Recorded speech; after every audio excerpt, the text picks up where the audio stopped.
Hey there, dear Spellweaver community, and welcome back to a little special video. Today we are not gonna jump into ranked, neither are we gonna play in a tournament. Today I'm actually gonna do a video that was suggested by CPT Chaotic 1 month ago. He said the following in a comment under one of the Spellweaver ranked episodes.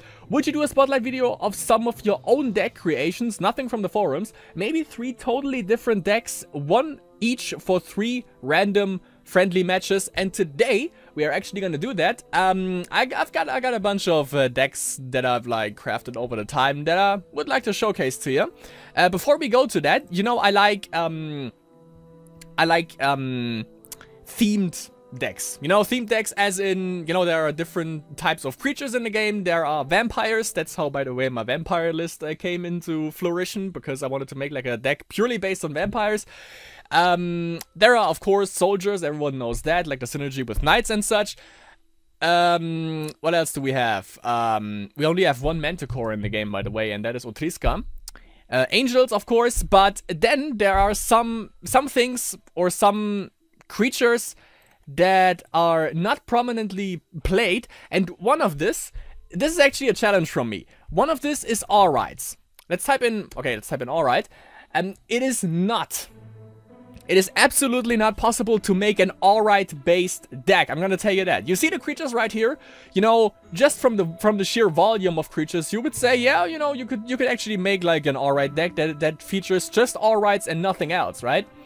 You're totally wrong, because the synergy with these creatures is just goddamn ridiculous. So we know, of course, shifting Alright, you know? This is basically the whole premise of Alrights and why it doesn't work. Shifting Alright's attack is equal to the number of each different aspects in your level. We know that. So if you have you need a wisdom aspect to play it, obviously, because Alrights are wisdom-based creatures.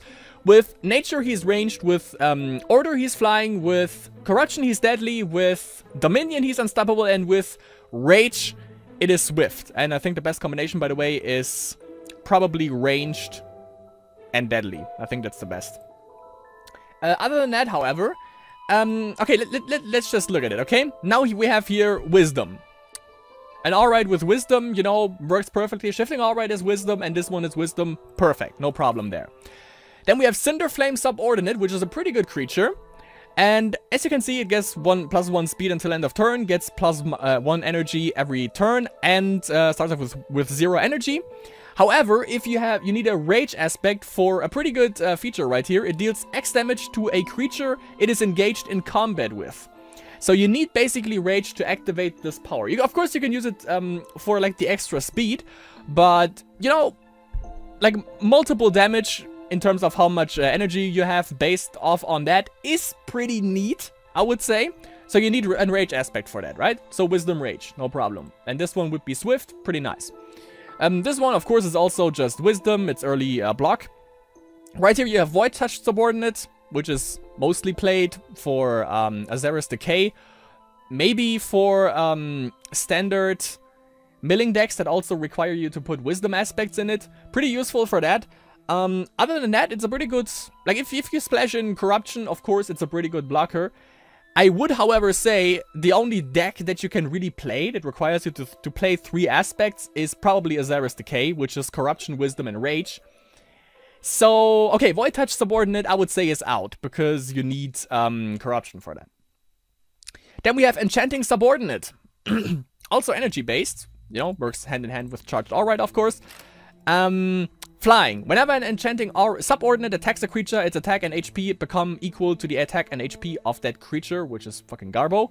But then, when you put one nature aspect in it, it can't gain energy, which sucks. Enchanting subordinate gets +1 attack, +1 HP until end of turn. You need... That is what we have learned. Some of those apparently can't regain energy just by existing, so you definitely need to go Wisdom, obviously also for that, in order to get the shrine that boosts energy. I don't want to waste too much time on it. I just want to let you know that you know, Alright decks just don't work. So you need rage. You need nature for that. So okay, let's say, okay, there's the Trigon. So okay, Wisdom, Rage, nature. We've seen that with Azara's Decay. It might work easier because you can go Trigon and go like 1 Wisdom Nature right off the bat. No problem. Then we have Infused Subordinate. Whenever you play a spell, you may pay 1 mana to put a Might Emblem on Infused Subordinate. It is already 3 speed and a 2/2, which is nice.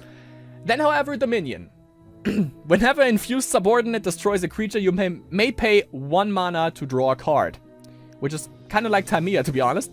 But, no, not really, actually. It's because of the card draw. I thought about that. But, anyways, yeah, to make this really flourish, I would say you need, or if you want to get, like, the whole package out of that, you need to splash in Wisdom. Dominion, obviously.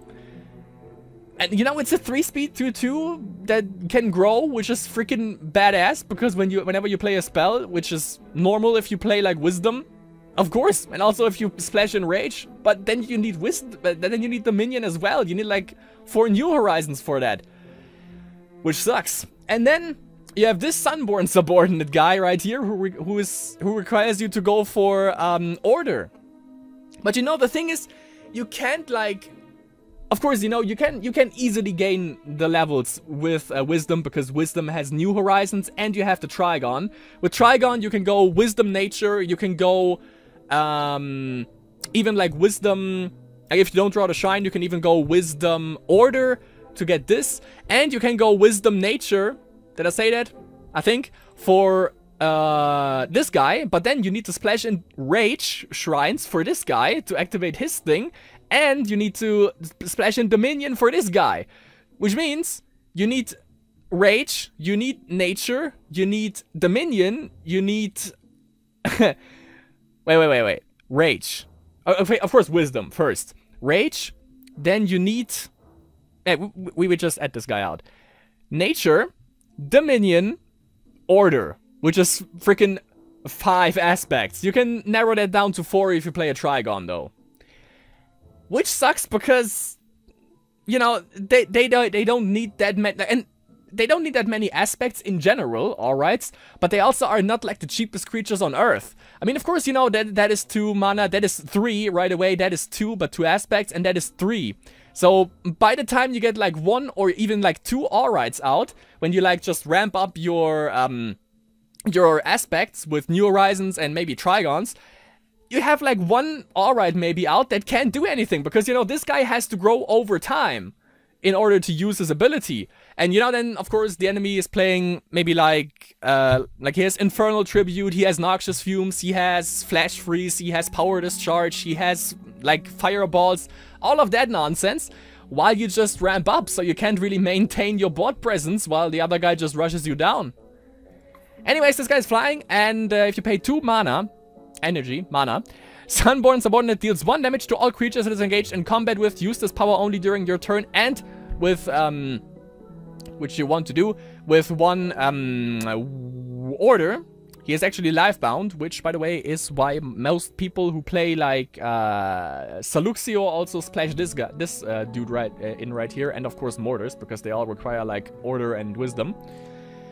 Then we have Spectral Alright, who is a 3 question mark, and it is equal to its energy, and a 3 speed, which is pretty disgusting, to be honest. And then we have this guy, who requires you also to go up 1 nature aspect, so we have at least 2 that benefit from the nature aspect. Well, we have 3 actually, but this one. This one is, it gets +2 attack until end of turn, but it can't regain energy, which is pretty garbage, and it's only 1 HP, so it gets removed by pretty much everything in the game. And Sunchaser Alright, also nature, obviously, and it gets +2 speed. During your turn, no chance to regain energy, so also you have to rely on this and on the... how is that thing even called? The Thermotic Laboratory, of course, the energy burst. So yeah, if there is anyone out there who is actually able to make an alright base deck, hit me up in the comments below, because I am pretty sure that's just not gonna work out. But if you have like a working list, put it in the comments, and I'm gonna try it out soon. Now, let's get to the first deck. I think I'm gonna do it like this. I'm gonna play 3 games with this deck, and then I'm gonna cut the episode, and then I'm gonna make another one, you know, 1 deck per each episode. And this one is Fairies. That is why I went on a little bit of a rant, considering theme-based deck. Because, you know, vampires came into flourishing with that, and so did this deck. This one is purely based, obviously, on Manticores. On Fairies, obviously. So we have 4 times Fleeting Fairy. The problem is with this deck, by the way, is you're gonna see that these creatures don't have any kind of HP, and currently people play soldiers. Which means, or like order, and they can run Arrow Barrage, and that pretty much wipes the board, and you are not gonna have a good time in general. That, and you also have a problem with Rage Rush, obviously, because they have Fire Blast, and that just wipes off the entire board as well. But you have Fleeting Fairy, which is a 1/1 flying, 1 aspect, 1 mana, 1/1, 2 speed. And if another fairy you control would die, you may sacrifice Fleeting Fairy to return that fairy into your hand instead. That is a mouthful and pretty awesome, because if it's like a Moonlight Patrol that you just buffed up, you can sacrifice Fleeting Fairy, and then you just lose the Fleeting Fairy, and Moonlight Patrol gets back into your hand instead of your graveyard, which is neat. Then we have the Good Morning Fairy. We know that from the Banshee Bounce deck. Now it's irrelevant, but it works pretty well in this deck, because fairies have no HP and they die, and if this survives, great. It's a 1/2, 2 aspects, 1 aspect, 2 mana, flying, and whenever another non-summoned creature you control dies, it gains 1 energy, and you can use her energy to pay for the mana cost of creature cards, and you know, usually they are pretty cheap anyway, so yeah. Sunrise Fairy is a pretty good vanilla early game card. 1 mana, 1 HP, 2 attack, 3 speed, pretty cheap, and it's a flying, and can block everything basically. Moonlight Patrol, we all know that, got nerfed pretty hard. Now it's not a 3 speed anymore, it's only a 2 speed, but still a 2/2 that you are able to buff up to a 3/3 for 1 turn.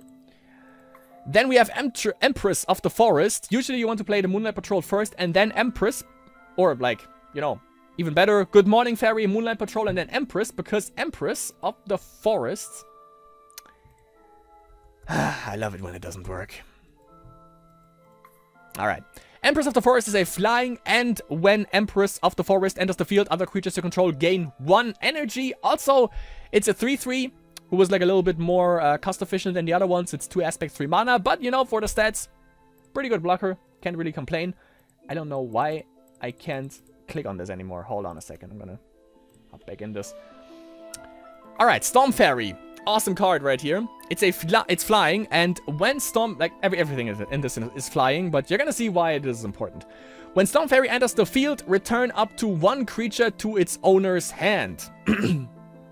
Which you can do with Moonlight Patrol if you have exhausted the energy already. You can bounce back the Empress to play her again to, you know, once again distribute 1 energy across the board. Pretty nice. And one of my absolute favorite cards in the game that you can't really play because it's pretty garbage in terms of stats is the Fae of Charm. I fucking love this card. It's really expensive with 3 aspects and 3 mana, but... and don't take that out of context. Whenever you declare an attack, ready an enemy creature, stupefy that creature for the duration of the combat, and it attacks its controller if able. Which means you don't have to attack with this creature. You just attack, let's say you have Fae of Charm out and the Sunrise Fairy, for instance. You will only attack with the Sunrise Fairy. You keep the Fae of Charm in the back. You just have to play the Fae. If the Fae is on your board and you attack with any creature, you can select one of the enemy's creatures. That one gets stupefied. Like if it's lifebound, it's not lifebound for your turn, unfortunately. But still, you gain control of that creature and you attack the enemy with it. I fucking love this card. It's freaking awesome. And you know, you don't really see that being played because it's a 1/1, so gets destroyed by everything. And then we have Elgaron, the only non... fucking hate that. The only non-fairy in this deck, which works pretty well with fairies, however, because there are also fairies in the card, obviously. Elgaron is a 4 aspect, 4 mana, 6/6, 2 speed, unstoppable, the legendary card of nature. When Elgaron enters the field, it deals X damage to each other non-flying creature. Remember, everything in our deck is flying.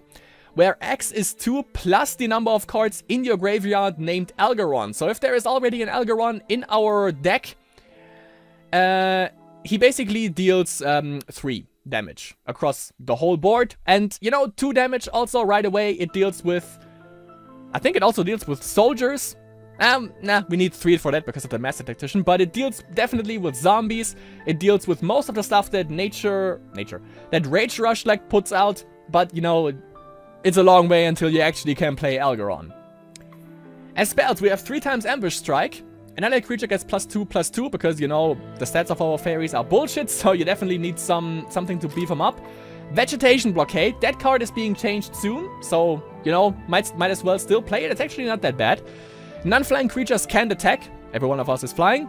Unless their controller pays 1 mana for each non-flying creature that's attacking at the start of your turn, destroy Vegetation Blockade and draw a card. That is mostly what we're using it for. We want to use that early on, just for the extra card draw, because more cards in our hand is always beneficial. 3 times Tornado Outbreak returns the creature to its owner's hand. It's basically the nature removal. It's pretty garbage, but removal nonetheless. Test of Time once, destroy an artifact or spell. Self-explanatory. We don't want any Scarador's bitching bullshit out there. Or, we can also, like, get rid of Tombs of the Damned and stuff like that. 1 Ritual of the Gardens is what I put in, lately. So what this does is put a non-fairy creature with mana cost equal or less to the number of fairies you control from your hand onto the field, draw a card. That is a fucking mouthful. And, pretty bad. And it's gonna get changed soon. So that's the second card that is gonna get changed that is in this deck. But, the reason why this is bad... basically what this means, by the way, is like if we, and why I splashed it in, if we have 4 fairies out, which is not too far-fetched, because also, by the way, that's why we play Naiva, she's also a fairy, obviously, and when we use her hero ability, every card that we play costs 1 less mana, and we draw a card every time we put a creature on the field. So, yeah, it is not too far-fetched to get like 4 fairies on the board, obviously, and if we have 4 fairies on the board, we can play Ritual of the Gardens to play Algaron. Because it says, hold on.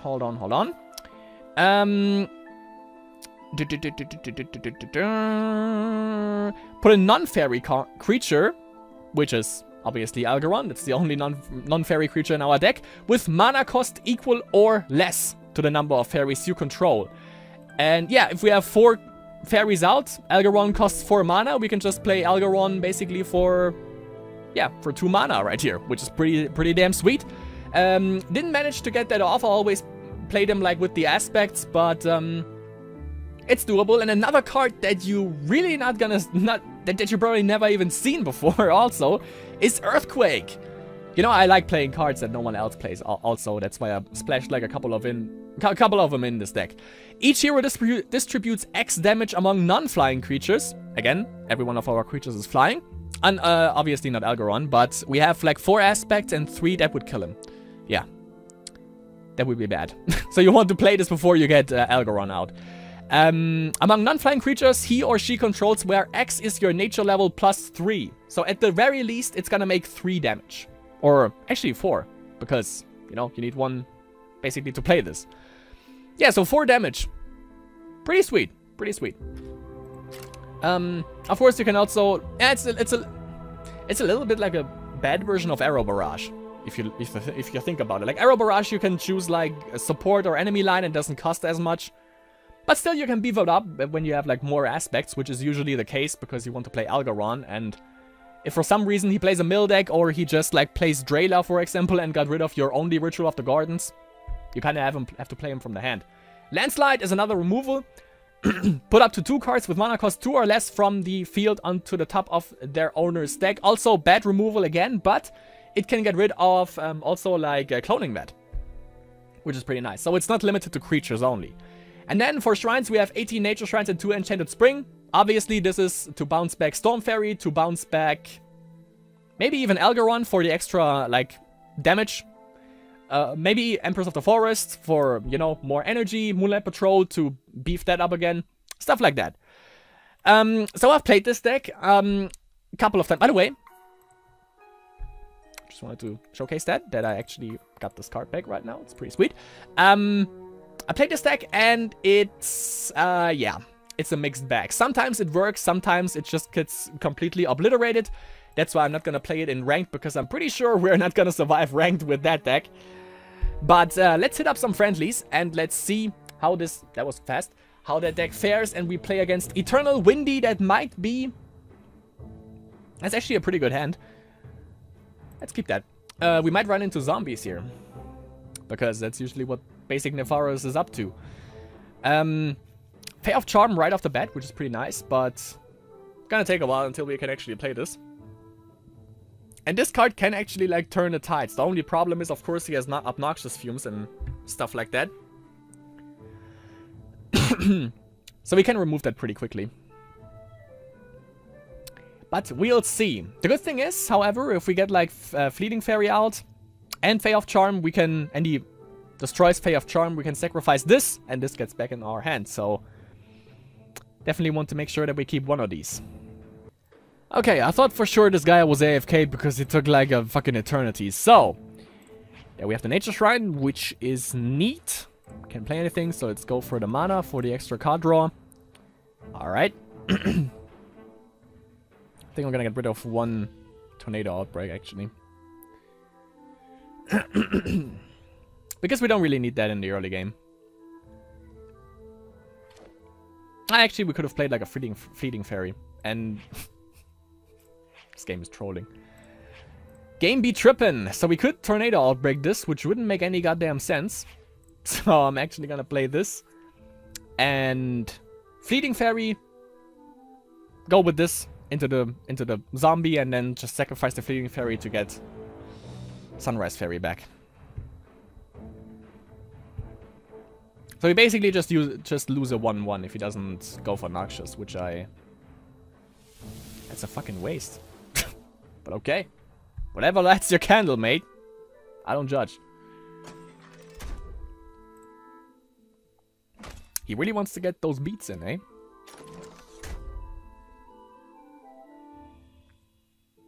Just gonna wait for that Abhorrent Ghoul, but apparently he doesn't play it. Okay, that's nice. So we can play Sunrise and Fleeting Fairy. Perfect. So if he attacks, I'll block with this. And then I can choose if I want to just lose Sunrise Fairy or if I want to sacrifice this girl in order to keep Sunrise Fairy, and that's what I'm gonna do.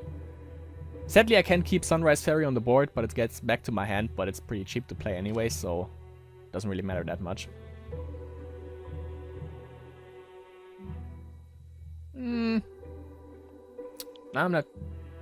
Yeah, yeah, I'm gonna block this. Of course I'm gonna block this. And right here, gonna use the ability. It goes to the graveyard and I get the Sunrise Fairy back. And I can do that again if I do so desire. I think we're gonna go up Aspects now because Fey of Charm. That's a good clickbait. That's a good clickbait thumbnail, by the way. Hold on. I could go for Earthquake to remove this, and then still play the Fleeting Fairy. And then, you know, I have fucking 4 Earthquakes in the deck, anyways. Might be a little bit of a waste. Still gonna do that.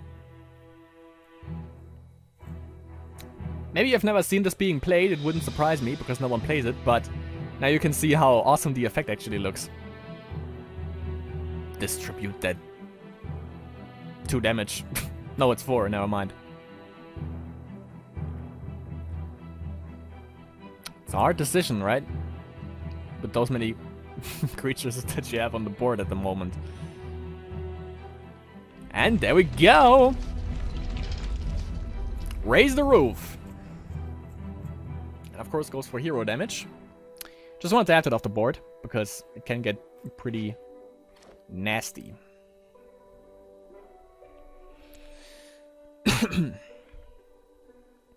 Next one, I think Tornado Outbreak and Sunrise Fairy, because I definitely want to go up Aspects now. Next turn, he is ready for Tombs.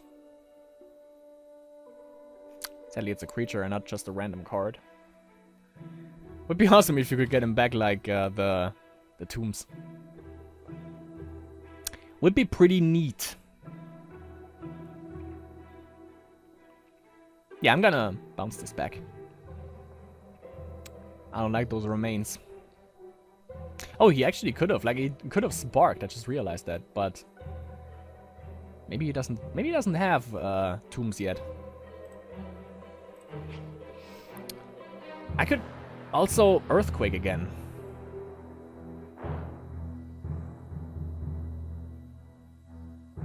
But then I can play Sunrise Fairy. Yeah, take this back. And I want some board presence. I should have played Moonlight Patrol. I'm an idiot.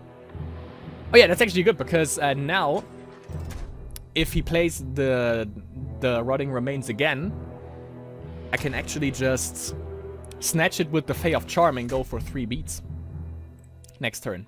That's nice. Sadly, of course, it's stupefied, so it doesn't shrink when I attack with it. But, you know, it's 3 damage. Oh, and I can actually play Moonlight Patrol, buff it up, and then the fleeting... Okay, I'm sold. But it could be tombs.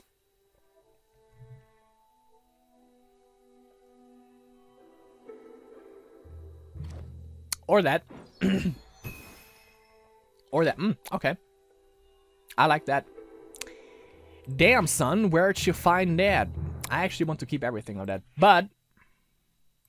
Thankfully. Let's see. Hero ability doesn't make sense. I definitely want this. Yeah. Let's see.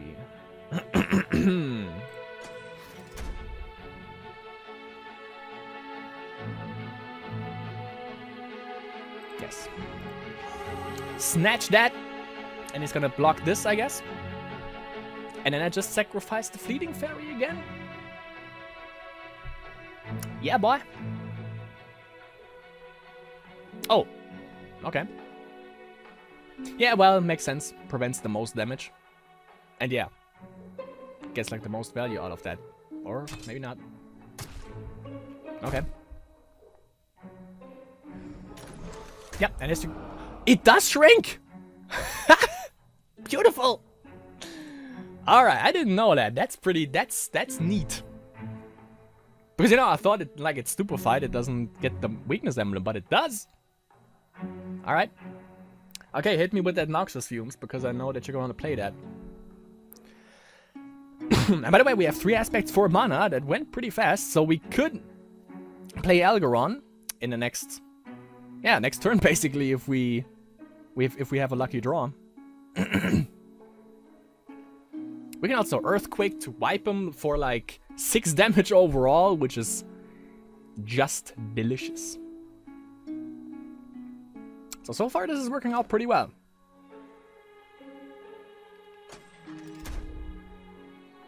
Four, 2, 7. Yeah. If we go up one more... if we go up one more aspect, then we can actually wipe his entire board with Earthquake. It's exactly 7 damage. Another... Oh my god. Okay. Alright, boy. So what we're gonna do now is something awesome. We're gonna attack and take that Insatiable Ghoul. Hit him for a total of 6 damage and then kill his field with Earthquake. Let's see. Yeah, he has stuff to actually attack with the Ghoul as well. And we don't want that to happen, so let's Earthquake.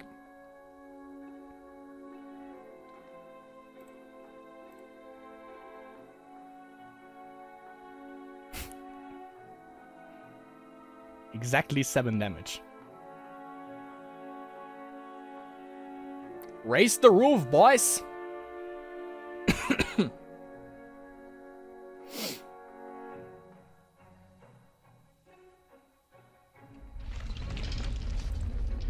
Yes!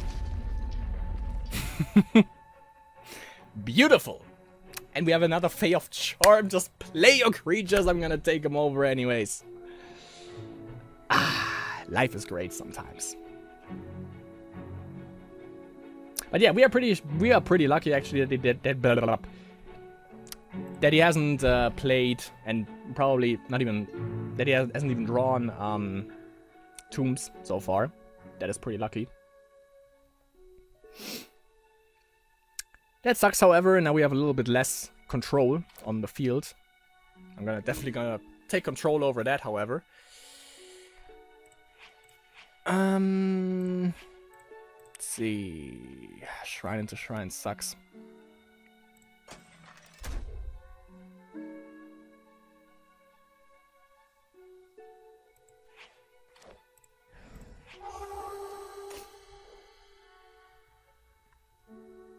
Would have been 5 damage, but want to make sure that I can actually block. Even though I need this to basically attack to initiate her ability, but yeah. That splitting headache though, that sucked for sure. I would like to like use hero ability, but kind of a risk if we don't draw anything, which is a little bit of a problem.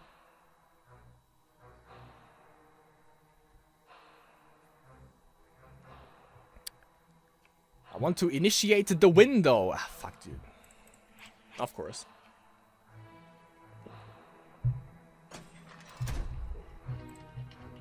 Of course he has to spoil the fun towards the end. Let me draw Algeron, please.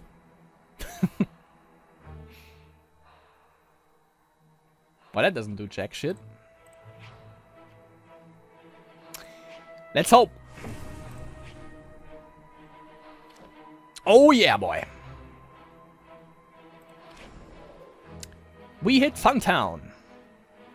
So that's 2 fairies. Yeah, they need to change. Like they are gonna change this card, but from the get-go they should have made it like not that you need to have the card in your hand, but that you just need to have this card in the deck, basically, you know. Just push it out of the deck instead of having to play it from the hand, because it's pretty weak. How many Noxious is that? Like 3? Only 2. Not sure if he actually has. Why? What?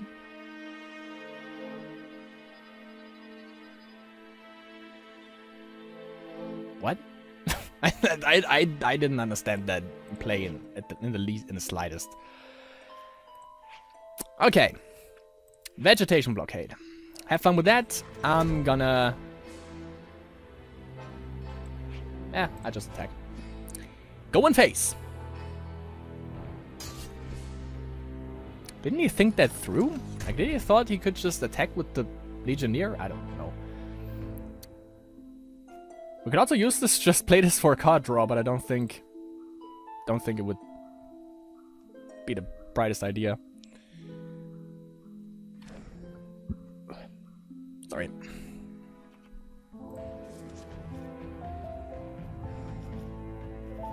Didn't mill an Algeron, so that's good.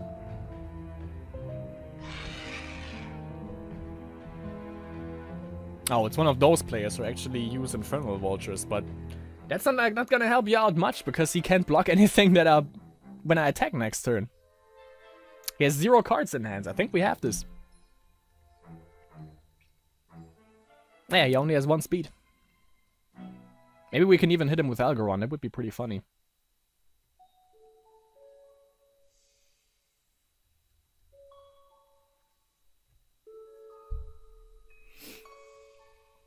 Also, basically, we can negate this. If we just draw like Enchanted Spring, I bounce the fairy back to my hand, play her again, and just bounce like the Infernal Vultures back to his hand, and it's back to a 1/1. Of course, he can mill 3 cards again, but what's worse, like a beefed up Infernal Vultures or like milling cards? Yeah.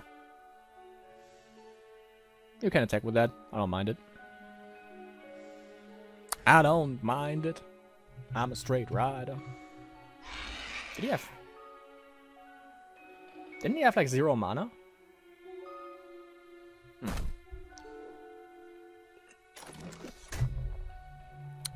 Your boy be trippin'.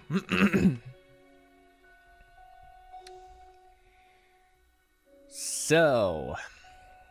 Oh, by the way, I think he had like a pretty big deck from the looks of it. Like, I'm down to 36 cards now, and he's down to like 55. Looks like more of a starter deck than a middle deck, to be honest, though. There's the extra card draw. Landslide. Now we definitely won. Goodbye.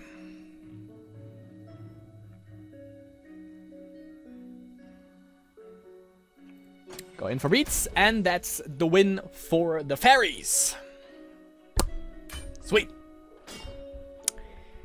Alright, so that's one win for the Fairies deck against a starter deck, I think. So let's see how we're gonna fare in game number 2.